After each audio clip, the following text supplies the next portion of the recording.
ભોલેનાથ કી જય। આજે 10મો દિવસ આપણે ભગવાનને આવાહન કરીશું। શાંતમ પદ્માસનસં શશિધર મુકુટમ પંચવક્त्रं ત્રિનેત્રं શૂલં વજ્રં ચ ખડ્ગં પશુભેદં દક્ષભાગે વહન્तं નાગં પાશાં ચ ઘંટાં ડમરુકસહિતાં ચાંકુશં વામભાગે નાનાલંકારયુક્तं સ્ફટિકમણિનિભં પાર્વતીશं નમામિ। आवाहनम आवाहयामि आसनं समर्पयामि पाद्योपाद्यं समर्पयामि अस्त्योर्घ्यं समर्पयामि प्रार्थना पूर्वक नमस्कार करिष्यामि। नागेन्द्रहराय त्रिलोचनाय भस्मांगरागाय महेश्वराय नित्याय शुद्ध्याय दिगंबराय तस्मै नकाराय नमः शिवाय। मंदाकिनी सलिलचंदन चर्चिताय नंदीश्वराय प्रमथनाथ महेश्वराय मंदार पुष्प बहुपुष्प सुपूजिताय तस्मै मकाराय नमः शिवाय। शिवाय गौरी वदनावृजुंड सूर्याय दक्षाध्वरनाशकाय श्रीनीलकंठाय वृषध्वजाय तस्मै शिकाराय नमः शिवाय। वसिष्ठकुम्भोद्भव गौतमाय मुनीन्द्रदेवार्चितशेखराय चन्द्रार्कवैश्वानरलोचनाय तस्मै वकाराय नमः शिवाय। यक्षस्वरूपाय जटाधराय पीनाकहस्ताय सनातनाय दिव्याय देवाय दिगंबराय तस्मै यकाराय नमः शिवाय। पंचाक्षरमिदं पुण्यं य पठेत् शिवसन्निधौ शिवलोकम् अवाप्नोति शिवेन सह मोदते। त्रिदलं त्रिगुणाकारं त्रिनेत्रं चतुरायुधं त्रिजन्मपापसंहारं एकबिल्वं शिवार्पणमस्तु। श्री शिव महापुराणનો 5મો ભાગ ઉમા વિરહી। નીલા આસમાન હેઠળ ભગવતી ગંગાની 2 ધારાઓ ધરતીને પાવન કરતી ઘોર ગંભીર ઘોષ કરતી કંખલમાં આવી મહામાતા ગંગા રૂપે એકત્વ પામતી હતી। તે એકત્વ પામતા જલ રાશિનું દ્રશ્ય ભગવાન સદાશિવ આલોકતા હતા ને મોક્ષ માટે આ ધારા સંગમ પર સ્નાન કરતા ભાવુકોના જય શાંભ જય ધુર્જટી જય મહાદેવ જય નાથના શ્રવણ કરતા પ્રસન્ન બનતા હતા।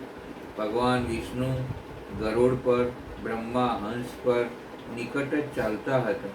તેઓ ગંગા વહન નિહાળી પ્રસન્ન બનતા ભોળેનાથને જોઈ વંદી રહ્યા અને વિષ્ણુ તો બોલ્યા ખરા। ત્રંબક, આપે જ જો જલધારા શિર પર સહી ન હોત તો પૃથ્વી પર ગંગાના નીર વહન કરતા નહીં। તેના જળનું એક બિંદુ પણ મોક્ષદાયી છે।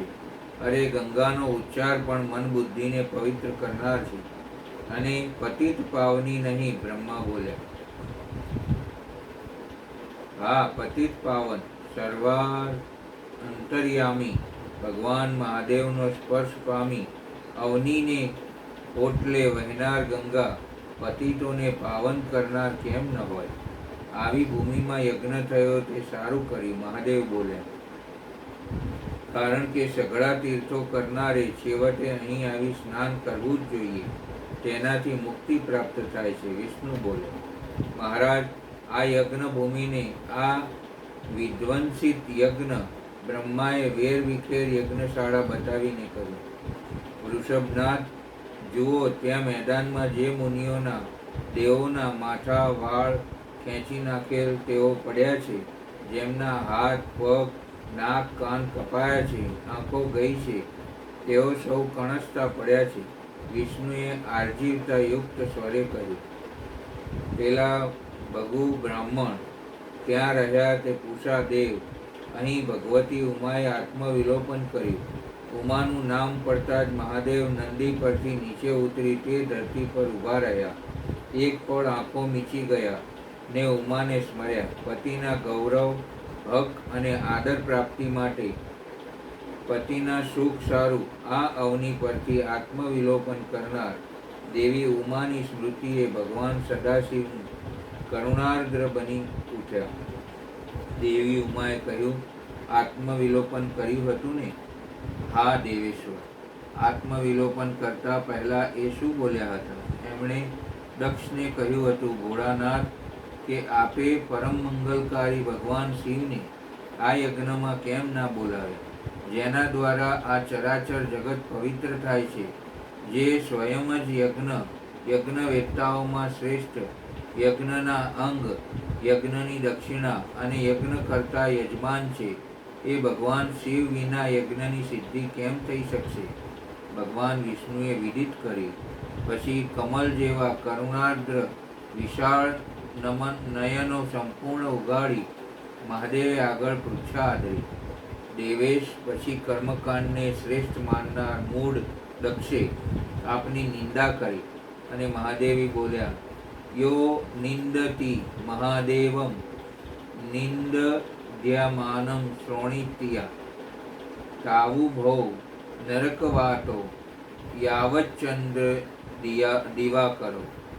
જે મહાદેવની નિંદા કરે છે અથવા જે એમની થતી નિંદા સાંભળે છે તે બંને જ્યાં સુધી સૂર્યચંદ્ર વિદ્યમાન રહે ત્યાં સુધી નર્કમાં પડ્યા રહે છે. અહીં શિવજીની નિંદા થઈ છે, તેથી હું મારું શરીર ત્યાગી દઈશ, જળતી આગમાં બળી જઈશ, પણ મારા સ્વામીનો અનાદર સાંભળી શકાશે નહીં.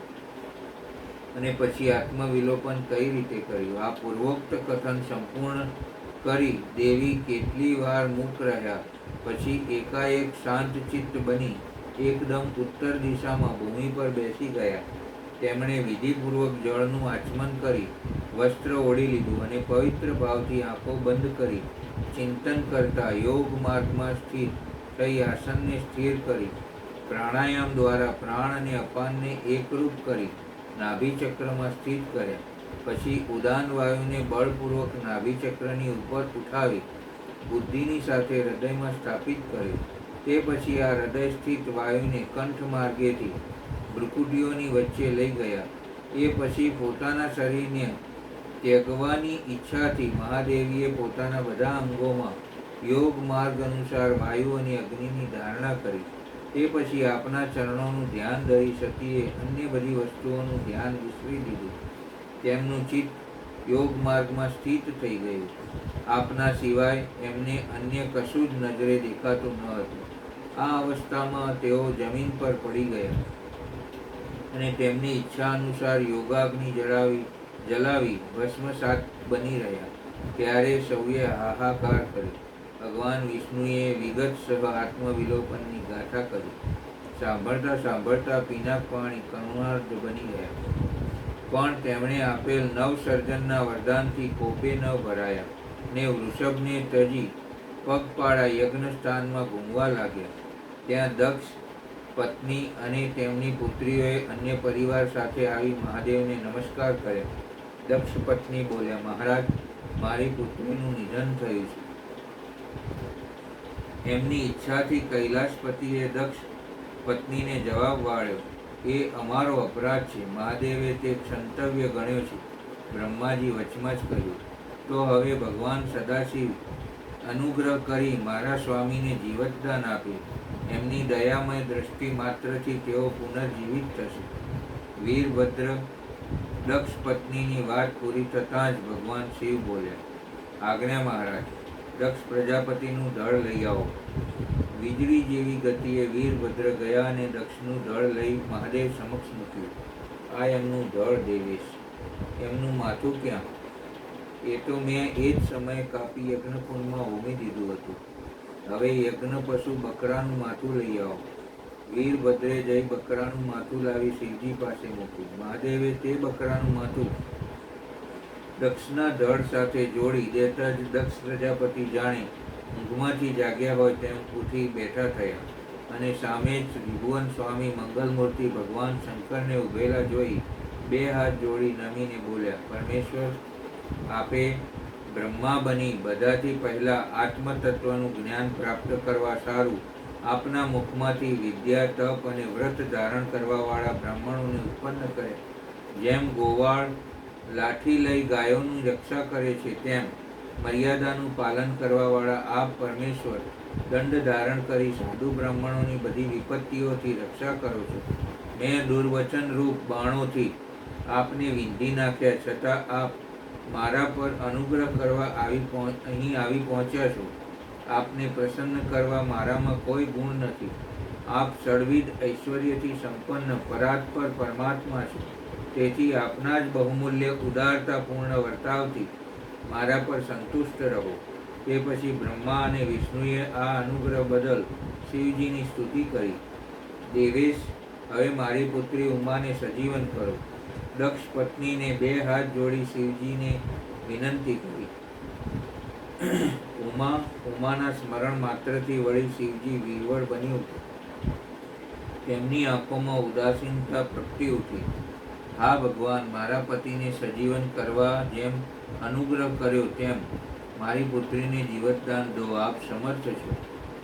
વિરણ પ્રજાપતિની પુત્રી વીરિણી મારો અનાદર ના જોઈ શકવાથી આ યજ્ઞમાં તેણે યોગાગ્નિથી પોતાનો દેહ ત્યજ્યો છે. એ ઉમાને હું સજીવન કેમ કરી શકું? એ ગયા છે, ભલે ગયા, પણ એ મને મળવાના છે. હું એમને પામવાનો છું. એમના વિના હું કેમ રહી શકીશ? જેમની સાથે વસી મેં બ્રહ્માંડનું સર્જન કર્યું, પોષણને સંહાર કાર્ય કર્યું, યુગોની મારી સમાધિ દશામાંય એ પલભર મારી પાસેથી દૂર ખસ્યા નથી.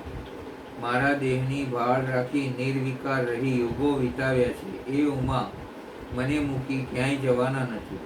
એમનો દેહ એમણે સ્વેચ્છાએ યૌગિક અગ્નિથી ભસ્મીભૂત કર્યો છે. એ દેહને પુનર્જીવન કેમ બક્ષું?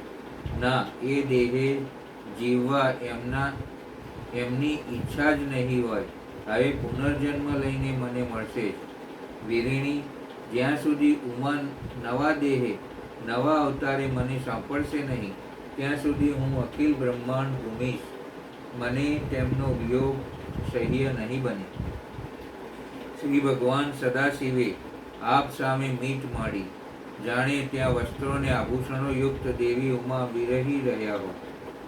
વિરહી એવા શિવે હાથમાંનું ડમરું બજાવીએ થંભ્યા. ચોમેર નજર નાખી બહાવરી અને ઉન્માદી વિષ્ણુ સમેત દેવગણો ભગવાન શિવની આ ઉમાવિયોગી હાલત જોઈ એમના દાંપત્ય ધર્મને વંદી રહ્યા. વીરભદ્ર ભગવાન શિવે હાંક મારી, આજ્ઞા મહારાજ, જો ભગવતી ઉમા કેમ ન આવ્યા? મારા ડમરૂનો નાદ એમણે નહીં સાંભળ્યો હોય. હે દેવેશ, એ તો યોગાગ્નિ પ્રગટાવી દગ્ધ બની ગયા છે. શું હવે શિવા નહીં આવે? નહીં મહારાજ, ચાલો, અહીંનું કામ પૂરું થયું. તમે સૌ કૈલાસ જાઓ. હું ઉમાને શોધીશ. અનેક કલ્પો સુધી ઢૂંઢતો રહીશ. કૈલાસ નહીં આવું, ક્યાંય નહીં આવું. વિષ્ણુ ભગવાન આજ્ઞા દેવેશ. હવે શી વાત છે તે કહો. બસ ગવાયેલા દેવ, મુનિ અને માનવોને આરોગ્યનું પ્રદાન કરો. તથાસ્તુ કહી શિવે હાથમાંનું ડમરું બજાવતા ચાલી નીકળ્યા. કરુણાભીની આંખે ઉમા વિરહી શિવને, દક્ષ તેમના પત્નીને દેવો મુનિઓ જોઈ રહ્યા. પછી તે સૌને વિષાદ હટાવવા બ્રહ્મા બોલ્યા, દેવો મુનિઓ, આ કરુણામય ભગવાન શિવ જેમના વિયોગે બાવરા બનીને ઉન્મત્ત બની ગયા છે, તે દેવી ઉમાના નિધનના કારણભૂત દક્ષ આદિને જીવતદાન આપ્યું તેવા કલ્યાણને કરુણા સ્વરૂપ ભગવાન શિવનો સહજ અનુગ્રહ પ્રાપ્ત કરવા તેમના શિવલિંગની પૂજા આવશ્યક છે. તે સારું, અહીં કનખલના પુણ્યક્ષેત્રમાં પ્રથમ આપને શિવલિંગ સ્થાપનાની પવિત્ર ગાથા કહો, જેના શ્રવણથી તમારો વિષાદ મટશે ને દક્ષ યજ્ઞ કરવા જે શિવને અનુગ્રહ થયો છે તે શિવની કૃપા પછી વૃદ્ધિગત થશે. વિધે આપ શિવલિંગની સ્થાપનાની વિધિને કથા કહો. સૌ દેવો મુનિઓ બોલ્યા, અને દેવો મુનિઓ બ્રાહ્મણો અને જનસાધારણને કલ્યાણપ્રદ આ મહતી કથા ગાથા કહેવા બ્રહ્માજીએ પ્રારંભ કરતા કહ્યું. અનુકૂળ અને શુભ સમયમાં કોઈ પવિત્ર તીર્થમાં, નદી આદિના તટ પર પોતાની રુચિ અનુસાર એવી જગ્યાએ શિવલિંગની સ્થાપના કરવી જોઈએ જ્યાં નિત્ય પૂજન થઈ શકે. પાર્થિવ દ્રવ્યથી, જલમય દ્રવ્યથી અથવા તૈજસ પદાર્થથી પોતાની રુચિ અનુસાર કલ્પોક્ત લક્ષણોથી યુક્ત શિવલિંગનું નિર્માણ કરી તેની પૂજા કરવાથી ઉપાસકને એ પૂજનનું પૂરેપૂરું ફળ મળે છે. સંપૂર્ણ શુભ લક્ષણોથી યુક્ત શિવલિંગની જો પૂજા થાય તો તે તત્કાળ ફળ દેવાવાળું છે. જો ચલ પ્રતિષ્ઠા કરવી હોય તો એ સારું નાનું શિવલિંગ અથવા વિગ્રહ ઉત્તમ છે. ઉત્તમ લક્ષણોથી યુક્ત શિવલિંગની પીઠ સ્થાપના કરવી જોઈએ. શિવલિંગની પીઠ ગોળ, ત્રિકોણ અથવા ખાટલાના પાયાની જેમ ઉપર નીચે મોટું અને વચમાં પાતળું હોવું જોઈએ. આવું પીઠ મહાન ફળ આપવા વાળું છે. પહેલા માટીથી અથવા લોડાથી શિવલિંગનું નિર્માણ કરવું જોઈએ. જે દ્રવ્યથી શિવલિંગનું નિર્માણ થાય એનાથી એની પીઠ બનાવવી જોઈએ. એ સ્થાવર અચલ પ્રતિષ્ઠાવાળા શિવલિંગ વિશેની વાત થઈ. ચર શિવલિંગમાં પણ લિંગ અને પીઠનું એક જ ઉપાદાન થવું જોઈએ, પણ બાણલિંગ માટે આ નિયમ નથી. લિંગની લંબાઈ નિર્માણકર્તા કે સ્થાપના કરવાવાળા યજમાનના 12 આંગળા બરાબર થવી જોઈએ. આવા જ શિવલિંગને ઉત્તમ કહ્યું છે. એનાથી ઓછી લંબાઈ હોય તો ફળમાં કમી આવી જાય છે. અધિક હોય તો દોષની વાત નથી. ચર લિંગમાં પણ આ જ વાત છે. એની લંબાઈ ઓછામાં ઓછી કર્તાના 1 અંગુલ બરાબર હોવી જોઈએ. એથી નાનું હોવાથી ઓછું ફળ મળે છે, પણ એથી અધિક હોય તો દોષની વાત નથી. યજમાન પહેલા શિલ્પશાસ્ત્ર અનુસાર એક વિમાન યા દેવાલય બનાવે જે દેવગણોની મૂર્તિઓથી અલંકૃત હોય. તેનું ગર્ભગૃહ અતિશય સુંદર, સુદ્રઢ, દર્પણ જેવું સ્વચ્છ જોઈએ અને 9 પ્રકારના રત્નોથી વિભૂષિત જોઈએ. પૂર્વ અને પશ્ચિમ દિશામાં તેના 2 મુખ્ય દ્વાર જોઈએ.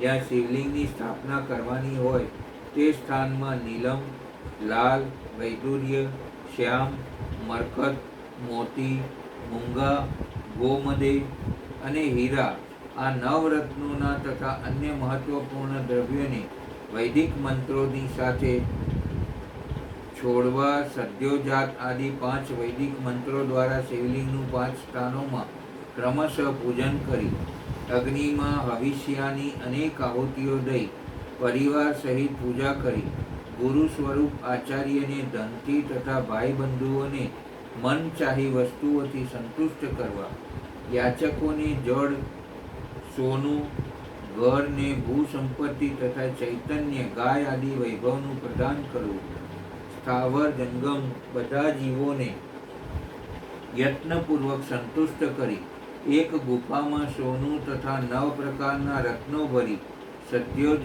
સદ્યોજોતાદિ વૈદિક મંત્રોનું ઉચ્ચારણ કરી પરમ કલ્યાણકારી મહાદેવજીનું ધ્યાન ધરવું. તે પછી નાદ ઘોષથી યુક્ત મહામંત્ર ઓમનું ઉચ્ચારણ કરી તે ગુફામાં શિવલિંગની સ્થાપના કરવી. તેને પીઠથી સંયુક્ત કરવું. એ રીતે પીઠયુક્ત લિંગની સ્થાપના કરી તેને પીઠથી સંયુક્ત કરવું. આ રીતે પીઠયુક્ત લિંગની સ્થાપના કરી તેને નિત્ય લેપ, લાંબા સમય સુધી ટકી રહે તેવો મસાલો થી જોડી સ્થિર કરવું. આ રીતે અહીં સુંદર મૂર્તિનો પણ સ્થાપના કરવી જોઈએ. તાત્પર્ય એ છે કે ભૂમિ સંસ્કાર આદિની વિધિ જેવી લિંગ પ્રતિષ્ઠા માટે કરી છે તેવી જ રીતે મૂર્તિ પ્રતિષ્ઠા માટે સમજવી જોઈએ. અંતર એટલું છે કે લિંગ પ્રતિષ્ઠા માટે પ્રણવ મંત્રના ઉચ્ચારણનું વિધાન છે, પરંતુ મૂર્તિની પ્રતિષ્ઠા પંચાક્ષર મંત્રથી કરવી જોઈએ. જ્યાં લિંગની પ્રતિષ્ઠા થઈ છે ત્યાં પણ ઉત્સવ માટે બહાર સવારી કાઢવા આદિ નિમિત્તે મૂર્તિ રાખવી આવશ્યક છે. મૂર્તિને બહારથી પણ લાવી શકાય છે, તે ગુરુજનોથી ગ્રહણ કરવી જોઈએ. બહારથી મૂર્તિ લેવી તે યોગ્ય નથી, પણ સાધુ પુરુષો દ્વારા પૂજિત લેવી યોગ્ય છે. આ રીતે લિંગમાં અને મૂર્તિમાં કરેલી મહાદેવની પૂજા શિવ પદ પ્રદાન કરવાવાળી છે. સ્થાવર અને જંગમના ભેદથી લિંગ પણ બે પ્રકારના છે. વૃક્ષ, લતા આદિને સ્થાવર લિંગ કહે છે અને કૃમિ, કીટ આદિને જંગમ લિંગ. સ્થાવર લિંગની સિંચન આદિ દ્વારા સેવા કરવી જોઈએ અને જંગમ લિંગને આહાર અને જળ આદિ દઈ તૃપ્ત કરવા જોઈએ. જીવોને સુખ પહોંચાડવામાં તત્પર હોવું એ ભગવાન શિવનું પૂજન છે, આવું વિદ્વાન પુરુષો માને છે.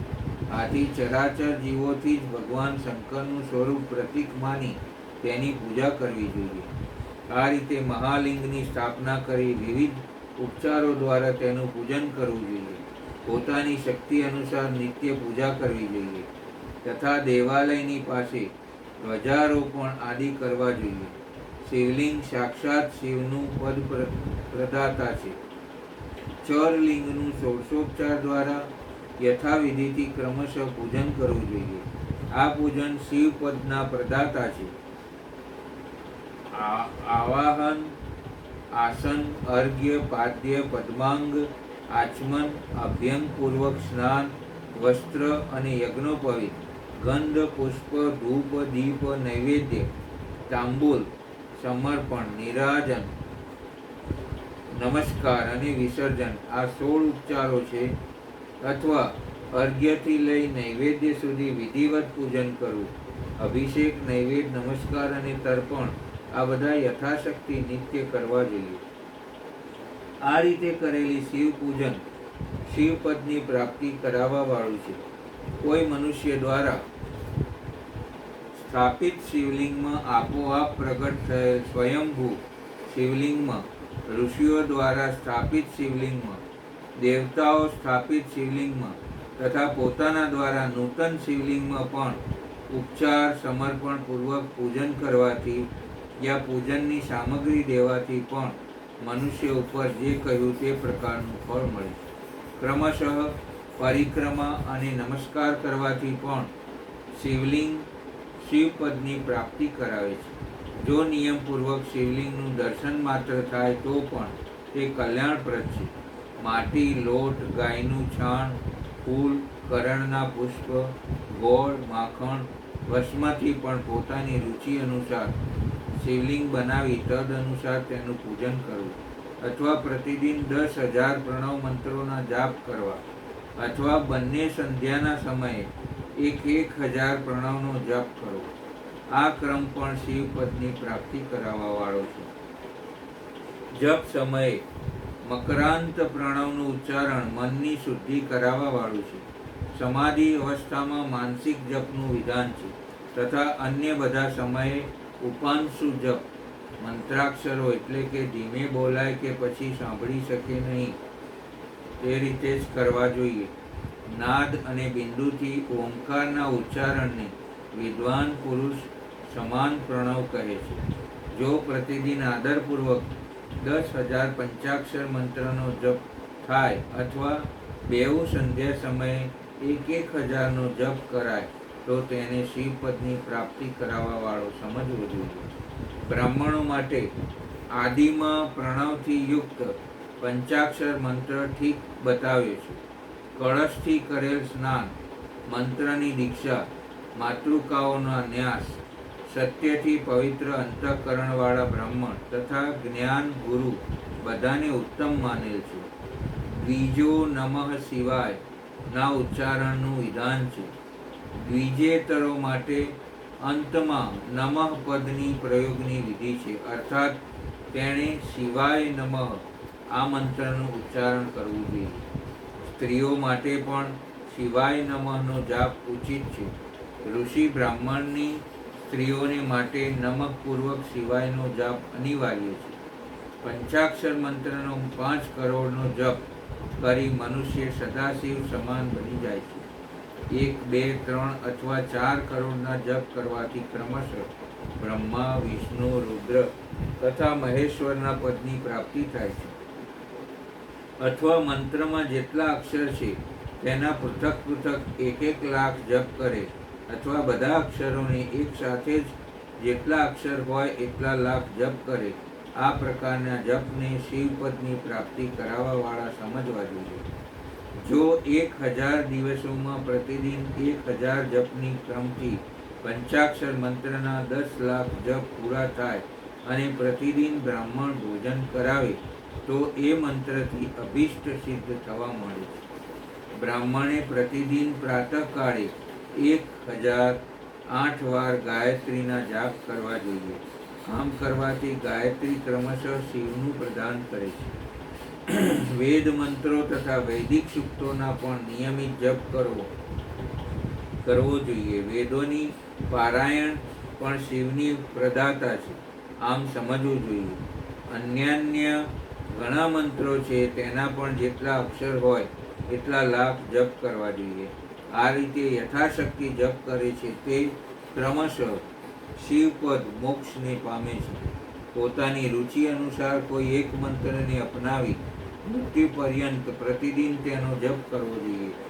આવું કરવાથી ભગવાન શિવની આજ્ઞાથી બધા મનોરથો સિદ્ધ થાય છે.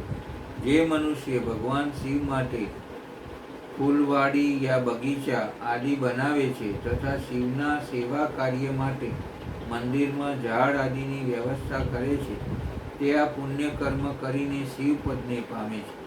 ભગવાન શિવના કાશી આદિ જે ક્ષેત્રો છે ત્યાં ભક્તિપૂર્વક નિત્ય નિવાસ કરે તે જળ ચૈતન્ય બધાને ભોગ અને મોક્ષ દેવાવાળા છે. એથી વિદ્વાન પુરુષે ભગવાન શિવના ક્ષેત્રમાં મરણ પર્યંત નિવાસ કરવો જોઈએ. પુણ્ય ક્ષેત્રમાં આવેલ વાવ, કુવા આદિ શિવગંગા સમજવા જોઈએ. આવું ભગવાન શિવનું વચન છે. ત્યાં સ્નાન, દાન અને જપ કરી મનુષ્ય ભગવાન શિવને પ્રાપ્ત કરી લે છે. એથી મૃત્યુ પર્યંત ભગવાન શિવના ક્ષેત્રનો આશ્રય લઈ રહેવું જોઈએ.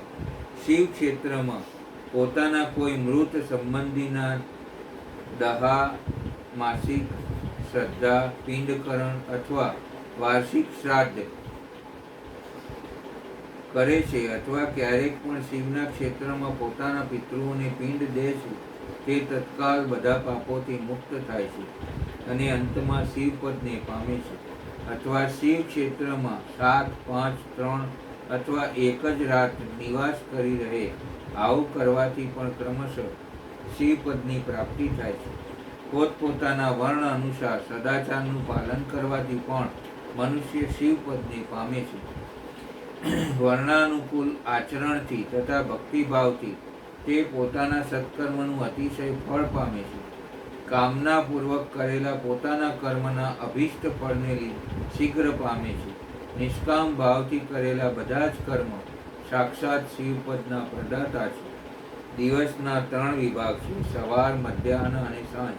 આ ત્રણેયમાં ક્રમશઃ 1 પ્રહરનું કર્મ નિયત થયું છે.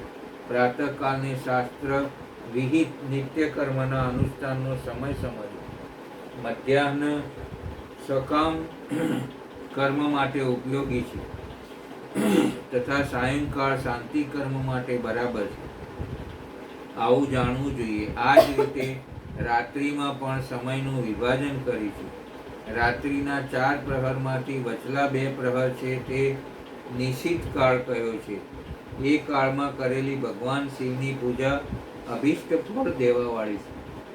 આવું જાણી કર્મ કરવાવાળા મનુષ્ય યથોક્ત ફળના ભાગી થાય છે.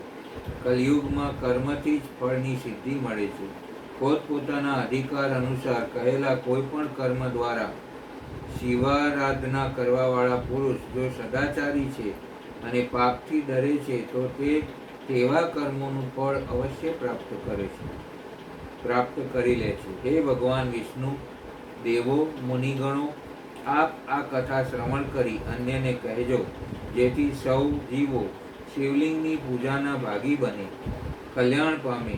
બ્રહ્માએ ગાથા પૂર્ણ કરી ને સૌએ જેવા આગળ જવા પગ ઉપાડ્યો કે ઉમા વિરહી ઘૂમતા શિવજીના ડમરૂની ડિંગત વ્યાપી નાદને એ બધાના કાન પર પડ્યો.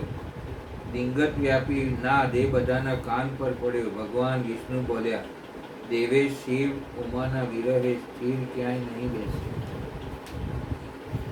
આજે અહીંયા આપણે કથાને વિરામ આપીએ છીએ. આવતીકાલે ફરીથી મળીશું.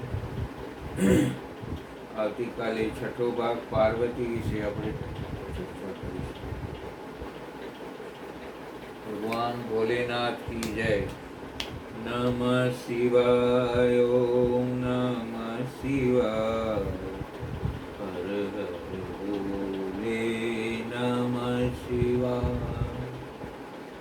વિશ્વેશ્વરાય શિવ વિશ્વેશ્વરાય. હર હર ભોલે. નમઃ શિવાય. નમઃ શિવાય.